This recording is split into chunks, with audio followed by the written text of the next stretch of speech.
Hey Canucks fans, on the weekend it was Hughes versus Hughes. Tonight we get Benn versus Benn.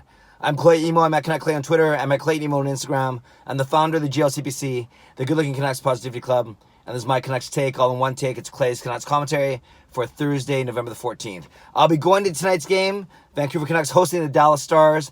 So if you're at the game, come say hi either before or after the game or during the intermissions. I'll be in my usual seat in section 319. Not that you can come sit with me, but maybe I'll see you in the concourse sometime. Bringing my godson Daniel. It was his birthday on Monday, so this is our annual game, our annual Canucks game where we can catch up a little bit. And looking forward to seeing a good game, actually.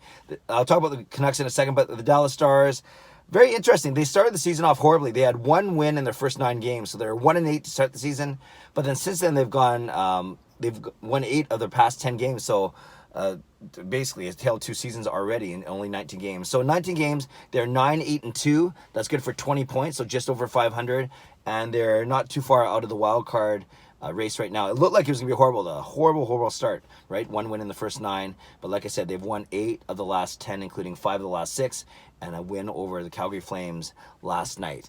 When you look at the Dallas Stars, they're getting good goaltending as always. Ben Bishop, really strong numbers. I think .930 save percentage, .213 goals against average, something like that. So he's fine, and Ben Bishop will always be fine. Khudobin is their backup, and he's played in 7 of the 19 games, and he's been decent as well. The scoring is interesting because you look at the team, you expect them to score a lot more, but they're winning a lot of their games 2-1, 3-1. So yeah, they're scoring enough to win. Obviously, the defense has been really noticeable with those, only allowing one goal a game, i.e. Ben Bishop. But you look at the offensive firepower, you think they'd score a lot more because they've always had Tyler Seguin and Jordie Benn, of course, and then now Joe Pavelski and Corey Perry and Radulov. But you look at the leading scorers, and it's actually Roope Hintz is at the top of the list with only 11 points, along with, I think, Seguin has 11 points. I think Radulov and Pavelski right up there with 10 or 11 as well. So when your leading scorers only have 11 points in 19 games, that's saying a lot compared to the Vancouver Canucks, where Pettersson is 23 and Miller and Besser are pushing on 20. That's a big difference. But it is Hintz, and then it is Seguin, Pavelski, Radulov at the top. Then, of course, they have some good defensemen in Heiskanen and in John Klingberg. So there's a lot of good players on the Dallas Stars. I'm just surprised they haven't lit it up offensively. Corey Perry, I'm not sure if I mentioned him as well. So they brought in Perry, Pavelski in the offseason. So you think they'd have a lot of, a really good top 6 with Perry, Pavelski, Radulov, Benn, Seguin, and Hintz. So we'll see what happens tonight. So don't sleep on the Stars, I guess my point is. They are pretty good, and they're not in the playoffs position right now, but they're playing very well, winning 8 of the last 10, 5 of the last 6. Let's look at the Vancouver Canucks. It looks like Brandon Sutter's on the IR, so Adam Gaudette will play in his natural center position. And if they play how they practice, although they do have a game day skate today, I probably won't record another video, but they skated like this 2 days ago. You had Pettersson, Besser, and Levo again on the top line, and then you had Horvat playing with. Actually, what am I talking about? They haven't skated since the last game, because the last game was only Tuesday night, and yesterday they were off. So I'm going by the lines actually from the last game, and we'll find out at practice day. But in the last game, we know that it was Pettersson, Besser, and Levo. The second line was Horvat, Miller, and Berchi. Third line was it wasn't Sutter. Oh yeah, it started off with Sutter, Virtanen, and Pearson, and then Sutter got hurt. And the fourth line had it didn't have Jay Beagle actually. It had Adam Gaudette with Tim Schaller and Louis Eriksson. So if indeed Beagle comes back, which is good, and then if Sutter is out, which looks like he's on the IR, then I expect Gaudette to slide in the third line center, and then we'll see if Travis Green changes lines. He doesn't like to seem to play Gaudette and Virtanen together. Maybe there's too much inexperience there. He liked to play Gaudette with Sutter, but Sutter is the one he's replacing. So the easy switch is just to put him in for the third line, and then it would be Gaudette, and then Virtanen and Pearson. And maybe that's what they do. They don't want to break up the top 6 of Pettersson, Besser, and Levo, which is weird to have Levo in the top 6, but Pettersson, Besser, and Levo, and if they want to keep Horvat and Miller with Berchi, then maybe you still go Gaudette with Pearson and Virtanen.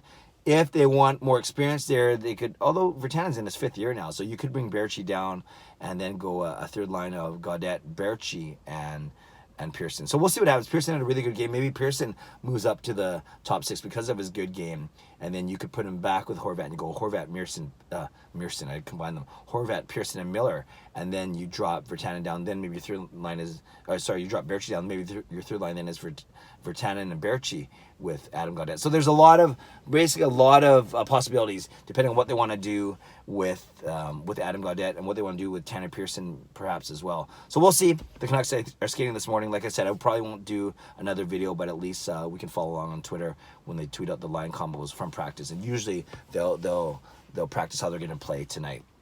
Couple roster moves. Then I want to talk about Jordie Benn real quick, given it's a brother versus brother. The Canucks sent down Jalen Chatfield, so Oscar Fantenberg is the only extra D-man, and they brought up Gravac and they brought up Zach McEwen. I don't think either of those two guys will play, so those are probably your three extras tonight, healthy bodies. The healthy scratches will likely be Fantenberg on D, and then Graovac and McEwen up front, unless they somehow get McEwen in for Louis Eriksson. But I guess, again, we'll know more in a couple hours. I want to end up talking about Jordie Benn. And, I kind of opened with on Sunday it was Hughes versus Hughes. Today it's Benn versus Benn. Jamie Benn, his brother, has been a really slow start. Only 1 goal and 5 assists. So 6 points in the Dallas Stars' first 19 games. That's Jamie Benn we're talking about. He's had 80, 85-point seasons before. So Jamie Benn has been really, really slow. Jordie Benn, his brother, the defenseman, you wouldn't expect the same point total. He's simply not the same type of player. But Jordie Benn has quietly put together a really solid season already, and that's exactly what we wanted to get from him when we signed him. So he's playing just under 17 minutes a game. So 17 minutes a game. He has no goals, 2 assists, so 2 points in those 19 games. He's a +6, which is solid. He has 6 penalty minutes. And overall, you rarely hear about Jordie Benn making a glaring mistake and him costing us the game. You rarely hear that, and that's great. And that's what you want from a third pairing D-man. He actually playing 3 more minutes a game than Troy Stecher because Jordie Benn plays on the penalty kill where Stecher doesn't. So at even strength, he's been playing with Troy Stecher all season, and then on the penalty kill, he'll team up with Tyler Myers, and then it's been Edler and Tanev as the other pairing on the penalty kill. Hughes and Stecher don't get a lot of penalty kill time. So Jordie Benn overall, a really, really solid season. And it's funny, the expectations, right? With Jamie Benn, the offensive superstar for Dallas Stars, they're disappointed because he has 6 points in 19 games because of the expectation for him. Yet with Jordie Benn, I think you'd agree with me. I hope you agree with me that he's been solid. He's been really, really good. Almost one of those unsung hero type guys. Solid, tough, stands up for his teammates, decent skater, good hands, good on the boards, good in puck battles. So everything you want from a third pairing defenseman. Like I said, 2 points, +6, 6 penalty minutes. I thought there would be more actually for him, but only 6 penalty minutes and 17 minutes of ice time overall. So I think he was another sneaky good acquisition for Jim Benning over the summer. And he's been a really, really solid contributor. And we know that he can play up if he has to, but thankfully he hasn't had to do much of that thus far, i.e. Holding his own as a good third pairing D-man. So Canucks fans, let me know what you think. There's a lot there. Tell me what you think about the Dallas Stars. Are you surprised about their slow start? And are you surprised that they've picked it up a little bit? And what do you expect from tonight's game? Give me a score prediction. Give me, obviously the team that's going to win. And tell me what you think about Jordie Benn's performance so far. Are you with me? Are you very happy with his performance so far? And are you happy with how he's been contributing as a third pairing D-man? And like I said, you can give your line combinations as a guess, but we'll probably find out in a couple hours what they will likely be for tonight. So leave a comment below about any of those things. I'd love to hear what you have to say. If you're at the game tonight, please say hello. I'm looking forward to getting back into the arena. I'm going tonight and I'm going Saturday as well to watch the Colorado Avalanche and the Canucks. So leave a comment below. I'd love to read, react, and reply. As always, subscribe if you like to. Like this video if you'd like to. Enjoy the day. God bless. Go Canucks go.